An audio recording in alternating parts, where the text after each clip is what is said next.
Hello students, welcome back to my channel Trignophysics. Chapter number 2 के lecture number 7 में हमने velocity time graph in uniform motion के बारे में डिस्कस कर लिया था। आज हम उसी चैप्टर के लेक्चर नंबर 8 में एक्सेलेरेशन और उससे जुड़े हुए टॉपिक मोशंस के बारे में डिस्कस करेंगे। चलिए स्टार्ट करते हैं लेक्चर नंबर 8। लेक्चर नंबर 8 में पहला टॉपिक पढ़ रहे हैं हम एक्सेलेरेटेड मोशन, फिर पढ़ेंगे यूनिफॉर्मली एक्सेलेरेटेड मोशन, उसके बाद नॉन यूनिफॉर्मली एक्सेलेरेटेड मोशन, उसके बाद एक्सेलेरेशन पढ़ेंगे। अब देखिए टॉपिक कितना अच्छा है, लिखा हुआ है एक्सेलेरेटेड मोशन। हमने जो है मोशन यूनिफॉर्म मोशन के बारे में डिस्कस किया है, नॉन यूनिफॉर्म मोशन के बारे में डिस्कस किया है। अब नेक्स्ट टॉपिक आ गया हमारा एक्सेलेरेटेड मोशन। अब एक्सेलेरेटेड मोशन क्या होता है, ध्यान देना। ये लिखा if the velocity of the object keeps on changing with time such motion is known as accelerated motion. ये कह रहा है कि कोई भी ऑब्जेक्ट जो है अगर टाइम के साथ में अपनी वेलोसिटी में चेंज कर रही है तो उस मोशन को एक्सेलेरेटेड मोशन बोलते हैं।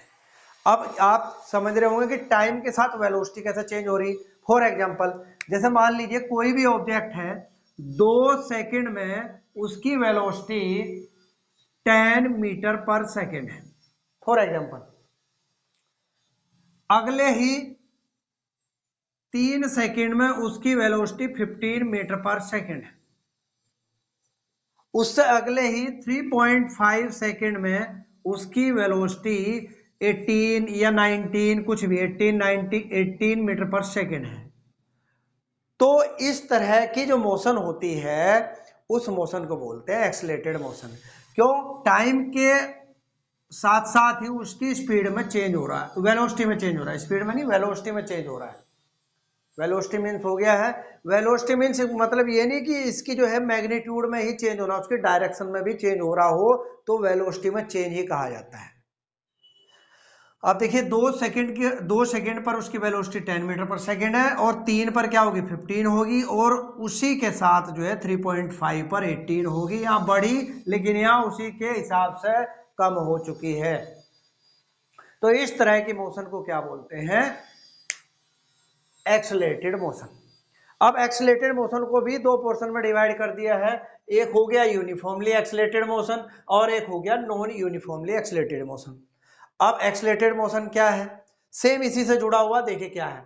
If the change in velocity, यहां वर्ड सुनना ध्यान से, चेंज इन वेलोसिटी यानी वेलोसिटी में जो चेंज हो रहा है of an object in each unit of time is constant, then the object is said to be moving with constant acceleration and such motion is known as uniformly accelerated motion। अब इसी example को ले लेते हैं। जैसे कोई भी object की जो वेलोसिटी है 2 सेकंड में 10 मीटर पर सेकंड है, उसके बाद 3 सेकंड में 15 मीटर पर सेकंड है। नेक्स्ट हमने ले लिया है 4 सेकंड में उसकी जो स्पीड है वो 20 मीटर पर सेकंड है। तो इसमें डेफिनेशन में क्या कहा गया है, if the change in velocity of an object in each unit of time, unit of time में जो चेंज हो रहा है। अब देखिए 2 से 3 तक पहुंचने में 1 सेकंड का टाइम लग रहा है, 1 सेकंड। या आप इसको ऐसे भी देख सकते हैं, चलिए दूसरे इजी तरीके से बता दूं। 2 सेकंड में 10 मीटर पर सेकंड चल रही है। अगर हम इसका 1 सेकंड में निकालें तो इसको 2 से डिवाइड करेंगे तो 5 मीटर पर सेकंड। वही इसके कोरस्पॉन्डिंग निकालते हैं तो 1 सेकंड में इसको भी 3 से डिवाइड किया आपने तो 5 मीटर सेकंड। ऐसे इसको 4 से डिवाइड किया तो ये भी 1 सेकंड में जो है 5 मीटर पर सेकंड। यानी यूनिट टाइम में जो है उसकी स्पीड में जो चेंज हो रहा है वो 5 मीटर पर सेकंड ही हो रहा है। तो यहां पर जो है चेंज इन वेलोसिटी क्या हो गया, वो कांस्टेंट हो गया। वेलोसिटी में जो चेंज हो रहा है यूनिट टाइम के हिसाब से जो है क्या हो रहा है, वो कांस्टेंट है। तो इस तरीके की जो ऑब्जेक्ट है वो कांस्टेंट एक्सेलरेशन से मूव करती हुई कही जाती है। अब इसी के हिसाब से ये इसके अपोजिट है। यहाँ क्या है, non uniformly accelerated motion. If the change in velocity of an object in each unit of time is not constant, इसमें अंडरलाइन किया मैंने नोट, कॉन्स्टेंट नहीं होना चाहिए, then the object is said to be moving with variable acceleration. तो object जो होते हैं वेरिएबल एक्सेलरेशन से मूव करते हुए कही जाती है, and such motion is known as the non uniformly accelerated motion. इसी एग्जांपल से एक्सप्लेन कर लेते हैं। देखिए 2 सेकंड में जो है वेलोसिटी 10 मीटर पर सेकंड है, 3 में ये है, मान लीजिए 4 में जो है यहां पर हमने 18 ही कर दिया है, ठीक है। तो यहां ये निकाला आपने तो ये तो 5 आ गया, और ये भी 5 आ गया, कोई दिक्कत नहीं। यहाँ 4 में निकाला तो ये कितना आ गया आपका 18/4 यानी 9/2 यानी 4 पॉइंट, ये आ गया 4.5 मीटर पर सेकेंड। ये 5 में ले लीजिए आप, 5 सेकेंड में, 5 सेकेंड में आपने ले लिया है 24 ले लिया, 25 ले लिया मीटर पर सेकेंड। तो जब इसमें देखें तो कितना आ गया, 1 सेकेंड का ही टाइम वो आ गया वेलोसिटी 24/5, दिस इज 5 4 जा 20, 5 8 जा 40, 4.8 मीटर पर second.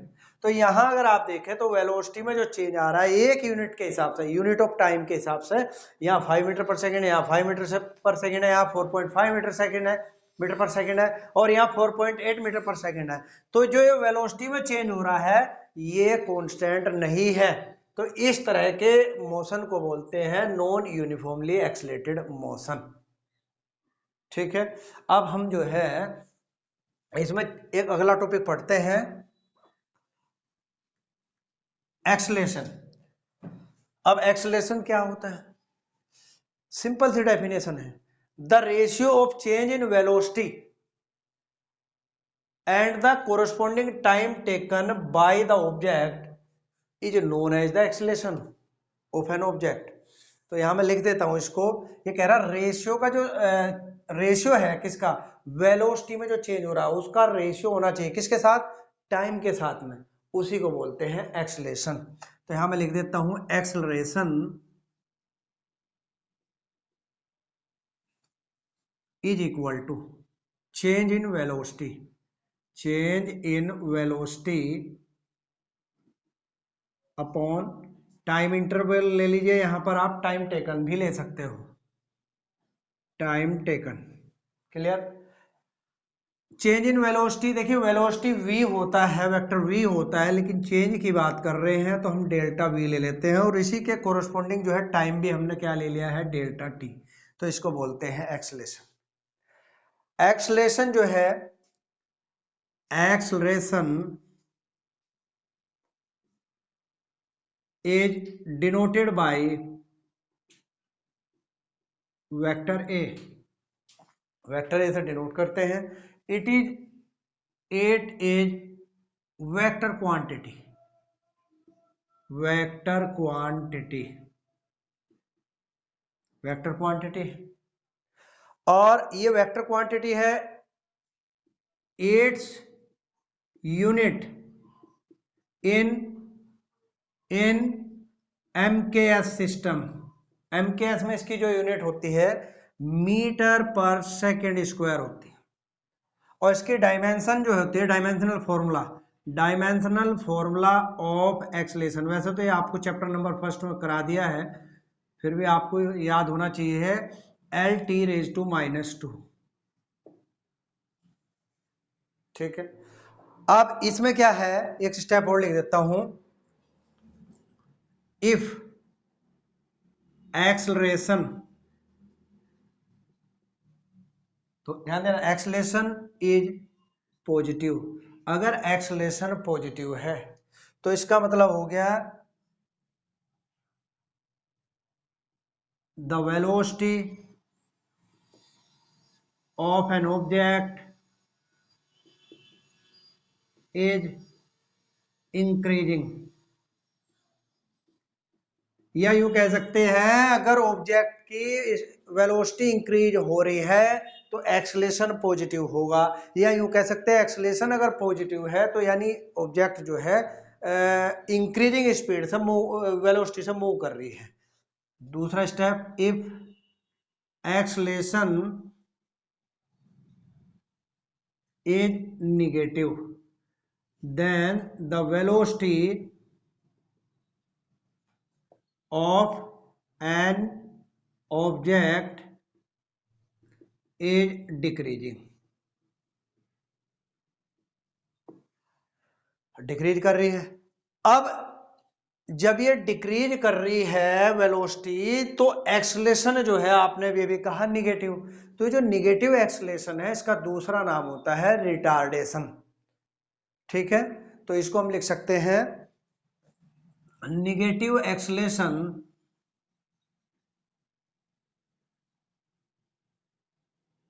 Is known as retardation. Retardation, ठीक है। तो एक्सलेटेड मोशन क्या है आपको बता दिया है, uniformly accelerated motion, non uniformly accelerated motion, acceleration क्या होता है। ठीक है, नेक्स्ट टॉपिक है variable acceleration. An object is said to be moving with variable acceleration if its velocity change by unequal amounts in equal intervals of time. ये कह रहा है कि कोई भी ऑब्जेक्ट जो है तभी वेरिएबल एक्सेलरेशन से मूव करती हुई कही जाती है जब इसकी जो वेलोसिटी में जो चेंज होता है वो अनइक्वल होना चाहिए, लेकिन कब, इन equal intervals of time. For example वही वाला एग्जांपल ले लेते हैं जैसे पहले वाला था। मान लीजिए 2 सेकंड में जो है उसकी स्पीड जो है ऑब्जेक्ट की 10 मीटर पर सेकंड है, 3 सेकंड में जो है 15 मीटर पर सेकंड है, नेक्स्ट आपने 4 सेकंड ली, इसमें जो है 18 मीटर पर सेकंड है। ठीक है, अगर हम इंटरवल में चेक करें, अगर एक सेकंड का इंटरवल में चेक करें तो कितना चेंज आ रहा है, 5 मीटर पर सेकंड। और यहाँ भी एक सेकंड में अगर हम चेक करें तो कितना आ रहा है, यहाँ पर 3 मीटर पर सेकंड, इतना चेंज आ रहा है। तो टाइम इंटरवल तो देखिए ध्यान से सेम है, लेकिन वेलोसिटी में जो चेंज हो रहा है वो अनइक्वल है, इसलिए इस तरह के एक्सेलरेशन को क्या बोलते हैं, वेरिएबल एक्सेलरेशन बोलते हैं। चलिए अब हमारा नेक्स्ट टॉपिक है इंस्टेंटेनियस एक्सेलरेशन। अब इंस्टेंटेनियस एक्सेलरेशन क्या होता है, जैसे कि नाम ही आ गया इसका इंस्टेंटेनियस। इंस्टेंटेनियस का मतलब है किसी इंस्टेंट पर, किसी टाइम के किसी छोटे से मोमेंट पर एक्सेलरेशन जो होता है। ये लिख भी दिया गया, the acceleration of the object at a given instant of time, time के किसी छोटे से पार्ट पर is known as its instantaneous acceleration of the object. चलिए उसको रहने दीजिए। अब इसके लिए जो है हमने इसको प्रूफ किया है, देखिए क्या है। Consider an object is moving with non uniform acceleration, the velocity time graph of the object be represented by a curve as shown in figure. ठीक है, एक जो है वेलोसिटी टाइम ग्राफ जो है रिप्रेजेंट किया गया है, ये फिगर में शो है। क्या है कि फॉर एग्जांपल जैसे ये इधर क्या है, टाइम ले लिया आपने, यहाँ क्या ले लिया, वेलोसिटी ले ली, यहाँ एक ऑब्जेक्ट ऐसा मूव कर रही है, एक कर्व पर मूव कर रही है। ठीक है, हमने क्या किया है, मान लीजिए यहाँ इस टाइम टी पर, ये हमने इधर टाइम टी लिया है, तो वेलोसिटी ली है, ये टाइम टी है, टाइम टी पर जो वेलोसिटी है ऑब्जेक्ट की वो v ले ली है हमने यहाँ पर। ठीक है, v वेक्टर, और यहाँ पर जो हमने ले ली है वेलोसिटी वो होगी है v प्लस डेल्टा v, और टाइम क्या हो गया, t प्लस डेल्टा t। ठीक है, इसको हमने जो है नाम दे दिया है a, इसको b दिया है, और इसको यहाँ पर हमने इसको ऐसे मिला दिया c दिया है। ठीक है, तो वही ऊपर उसमें शो किया गया है, वो मैंने टाइम की वजह से पहले से ही बना लिया है। देखिए क्या लिखा है, consider the velocity of an object at time T, T पर जो वेलोसिटी है ऑब्जेक्ट की वो आपने v कंसिडर कर ली है, और t plus delta t time पर जो वेलोसिटी है वो v प्लस डेल्टा v होगी। अगर हम इसके जो है कोऑर्डिनेट भी बनाए मैथमेटिक्स के अकॉर्डिंग तो वो क्या बन जाएंगे, टी वी वेक्टर, और अगर ऐसे ही यहाँ बनाए हम, इसके कोऑर्डिनेट क्या बनेंगे, t प्लस डेल्टा t, और ये हो गया v vector plus delta v vector, ये b पोजीशन के हो गए। ठीक है, और अगर हम c के भी बनाना चाहें तो c के भी बना सकते हैं। ठीक है। सी के जो होंगे टी प्लस डेल्टा टी पर जो है सी पोजीशन पर वेलोसिटी वी होगी, ये है अगर हम बनाना चाहते हैं। ठीक है, तो अब हम जो है इस पे एक्सेलरेशन निकालना चाह रहे हैं और एक्सेलरेशन को हम चेंज करेंगे किसमें, इंस्टेंटेनियस एक्सेलरेशन में। चलिए, time T plus delta T पर वेलोसिटी इतनी और टी पर जो है इतनी है, तो हम लिख लेते हैं यहां पर एक्सेलरेशन। एक्सेलरेशन हमने ए वेक्टर ले लिया है, पीछे हमने पढ़ा था delta v upon delta T, यानी इसको लिख लिया हमने v2 vector minus v1 vector divided by क्या होगा यहाँ पर t2 माइनस t1। ठीक है, v2 वेक्टर का मतलब हो गया ये, इसको आपने v2 वेक्टर बोल दिया है ये, और ये हो गया आपका यहाँ पर v1 वेक्टर, इनिशियल जो पोजीशन है उसकी। अब वैल्यू रखिए v2 वेक्टर क्या हुआ, v vector plus delta v vector, और ये हो गया डायरेक्ट कर दिया मैंने minus v vector divided by t2 क्या हो गया आपका, t2 ये वाला टाइम हो गया और ये t1 हो गया, यानी t plus delta t minus t। चाहे आप यहां लिख भी सकते हो this will be t1, this will be t2, और यहां लिख सकते हो v2 वेक्टर और ये लिख सकते हो आप v1 वेक्टर। क्लियर है। अब इसको सोल्व किया तो ये कैंसिल किया तो ये t से t कैंसिल आउट, तो एक्सलरेशन जो आ गया है ये हो गया delta v vector upon delta t। ठीक है, यहां पर ये हो गया एक्सलरेशन जो हो गया वो क्या हो गया, स्लोप बन गया। किसका स्लोप बन गया है, देखिए स्लोप किसका बन गया है, स्ट्रेट लाइन ए बी का स्लोप बन गया है। ठीक है, यानी जो एक्सेलरेशन हो गया वो किसके इक्वल आ गया, स्लोप के इक्वल आ गया। किसका slope, straight line A B, under, under means हो गया है कि किसका किसका ग्राफ ड्रॉ किया गया, अंडर वेलोसिटी टाइम ग्राफ। तो यहां लिख दें हम clearly, clearly acceleration of an object is equal to slope of straight line AB, of straight line AB under velocity time graph,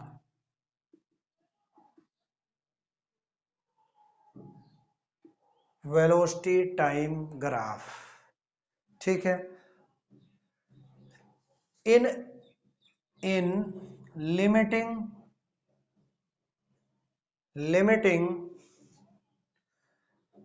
case time interval delta to, limiting case, एक limit वाला case ले रहे हैं, छोटा सा case ले रहे हैं, limiting case time interval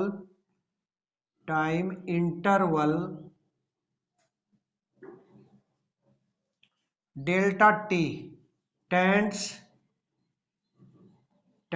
to, कहां टेंड्स कर रहा है, जीरो की तरफ टेंड्स कर रहा है। टेंड्स करने का मतलब हो गया बहुत थोड़ा हा टाइम है, very very small time, delta t tends to zero, यानी हम इसको मैथमेटिकली ऐसे भी लिख सकते हैं, limit delta t tending to zero, that is, ये हमने ब्रैकेट में लिख दिया है, इसका मीनिंग ये हो गया। ठीक है, then delta v vector upon delta t approaches the acceleration,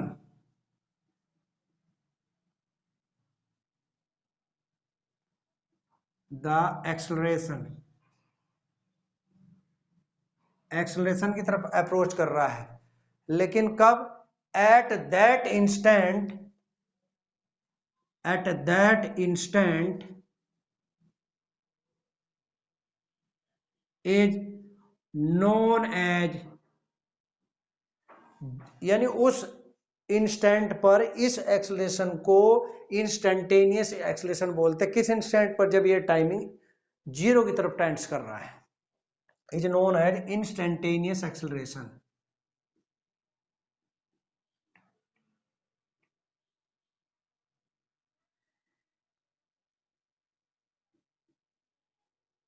ठीक है, और हमें अगर इसको निकालना चाहे तो ऐसे निकाल सकते हैं, वेक्टर ai से डिनोट कर रहे हैं, this is equal to limit delta t tends to delta v upon delta t. इधर भी आपने क्या किया, limit delta t tends to 0 लगा दो, लेकिन इधर कोई टाइमिंग है ही नहीं, तो इसको हमने क्या बोल दिया है, ai बोल दिया इधर अगर आप लगा दें। ठीक है, यानी हम इसको ऐसा लिख सकते हैं, चलिए मैं लिख ही देता हूं इसको, आपने यहाँ limit delta t tends to 0 लगा दिया इसमें, और ये किस में कन्वर्ट हो गया, इसी को बोल दिया आपने ai vector. This is equal to limit delta t tends to 0 delta v vector upon delta t. अब इसी को इंस्टेंटेनियस बोलते हैं, लेकिन इसको क्या बोलते हैं, किस बेस पे कह रहे हैं, अब वो लिख देते हैं, यहां लिख देता हूं मैं, लिमिट, ध्यान देना, limit delta t tends to 0 delta v vector upon delta t is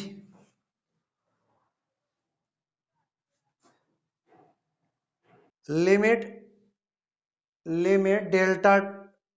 delta t tends to 0 delta v upon delta t is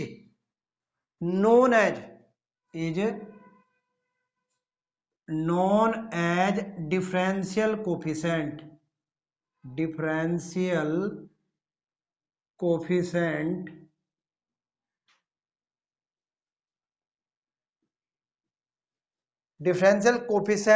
किसका differential coefficient, of vector v, ठीक है, with respect to time t with respect to time t। ठीक है, clear है, and is denoted bye, ध्यान देना थोड़ा है यहां पर, by dv vector upon dt vector, dt vector नहीं dt। देखिए सीधी सी बात है, limit delta t tends to 0 delta v upon delta t is known as differential coefficient of vector v का डिफरेंशियल कोफिशिएंट इसको नोन किया जाता है कब, with respect to time t and is denoted by dv upon dt, dv vector upon dt। मतलब इसको, इस वाले स्टेप को हम dv अपॉन dt भी लिख सकते हैं। dv अपॉन dt में क्यों कन्वर्ट कर रहे हैं, क्योंकि बहुत स्मॉल है, तो यहां लिख सकते हैं हम, therefore ai vector is equal to limit delta t tends to 0 delta v vector divided by delta t is equal to dv vector upon dt। ये हो गया आपका इंस्टेंटेनियस एक्सेलरेशन। अब इंस्टेंटेनियस एक्सेलरेशन क्या हुआ, limit delta t tends to 0 delta v upon delta t is equal to dv upon dt, यानी इसकी short form है ये, और इसको भी यही बोलते हैं, क्या बोलते हैं, डिफरेंशियल कोफिशिएंट किसका, of v with respect to time t। ठीक है, क्लियरली इंस्टेंटेनियस एक्सेलरेशन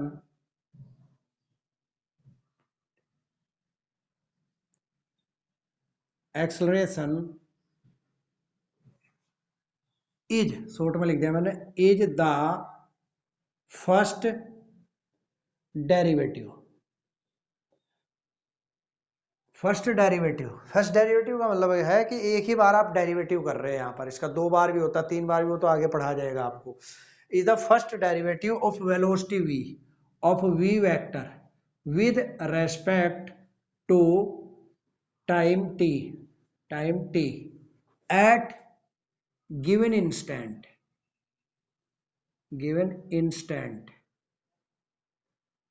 ठीक है। अच्छा, इसमें एक चीज और है, ये dv अपॉन dt को आपने जो है पीछे स्लोप भी बोल दिया था, तो यहां पर मैं एक स्टेप लिखवा रहा हूं, if slope of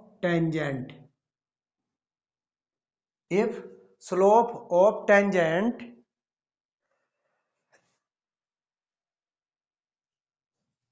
is upward the right. If slope of tangent is upward the right, then क्या होगा, इंस्टेंटेनियस एक्सेलरेशन जो होगा वो पॉजिटिव होगा। देन इंस्टेंटेनियस, शॉर्ट में लिख दिया, acceleration is positive. And if slope of tangent, tangent कौन सी थी, ए बी है, टेंजेंट ए बी, ये लाइन ए बी है ना जो A B, tangent A B is downward, downward the right, then instantaneous acceleration is negative, is negative। ठीक है, चलिए आज के लिए इतना ही है। मैंने क्या बताया है आपको, जो है एक्सलेटेड मोशन बताया, फिर आपको uniform accelerated motion, non uniform accelerated motion, फिर उसके बाद आपको बता दिया है एक्सलेशन क्या होता है, एक्सलेशन में भी उसके टाइप बता दिए हैं, फिर आपको लास्ट में बताया इंस्टेंटेनियस एक्सलेशन, फिर इसको वेरीफाई भी कर दिया है कि इंस्टेंटेनियस एक्सलेशन क्या होता है, कि ये एआई जो होता है differential coefficient of velocity v with respect to time t, और इसको dv अपॉन dt से डिनोट करते हैं। ठीक है, तो ये टॉपिक तो हो गया आपका आज कंप्लीट। अच्छा, इसमें ये भी बता दिया इंस्टेंटेनियस एक्सेलरेशन जो होता है वो पॉजिटिव होता है कब, अगर स्लोप ऑफ टेंजेंट जो है अपवर्ड है राइट के, और अगर डाउनवर्ड है राइट के तो आपका ये निगेटिव होता है। तो आज की वीडियो में जो है इतना ही। मैं आपसे उम्मीद करूंगा कि आपको मेरी आज का जो लेक्चर है, मेरा जो लेक्चर है आज का, आपको पसंद आया होगा। मैं आपसे ये भी उम्मीद करता हूं कि आप मेरे इस चैनल को प्लीज़ लाइक करिए, सब्सक्राइब करिए एंड सपोर्ट करिए। Thank you.